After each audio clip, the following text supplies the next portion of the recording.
This is your government video on the basics of bureaucracy. Bureaucracy is government and government jobs. A bureaucrat is a person who works for the government. In this case, we're talking about the federal bureaucracy. They technically work for the executive branch of government, so the president is technically their boss.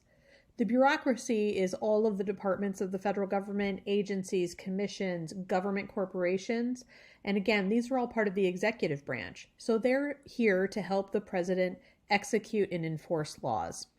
So here's just some of the job duties that they do. Once a law has been passed by Congress and signed into law by the president, it is then given to the department of the government that's in charge of actually enforcing it, doing the literal enforcement. Most law enforcement is not police. I know that sometimes when we use the term law enforcement, we think of police or the DEA or the FBI. And the FBI and DEA are federal law enforcement agencies, but they are investigating crimes. Most laws in our country are not crimes. They are rules and regulations that we and businesses have to abide by. So the executive branch is here to impose those rules and regulations properly as Congress wrote in laws and as the president signed into law. So they get to write some regulations. This is referred to as delegated discretionary authority. But for example, when Congress writes a law that is very vague in certain areas, it's hard to enforce it equally across all parts of government and across all 50 states. So the executive agency of the government who's in charge of actually enforcing it can write in more specific regulations before they disseminate it to the employees to make sure that it is being properly executed.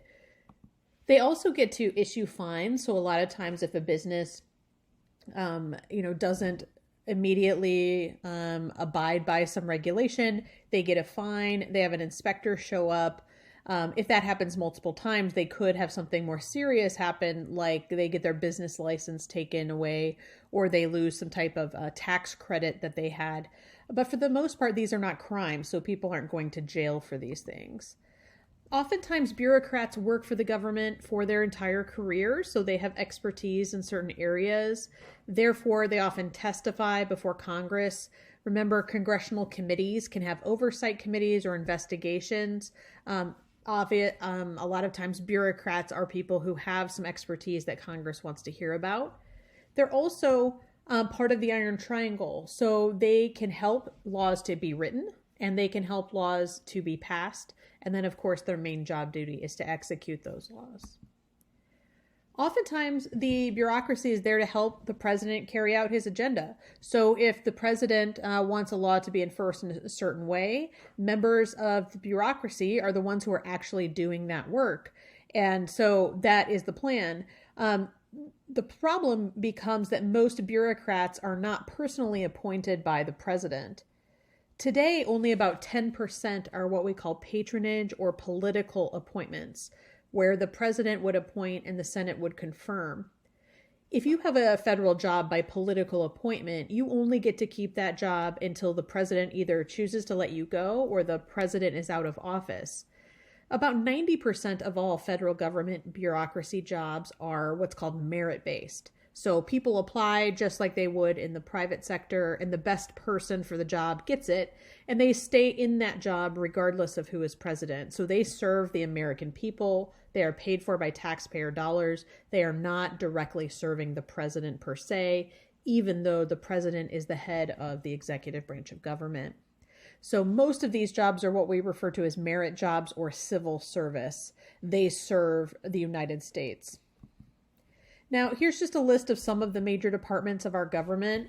There are many more than this, but just as an example here, the Defense Department is the largest and has the largest budget of all the departments. Veterans Affairs is second.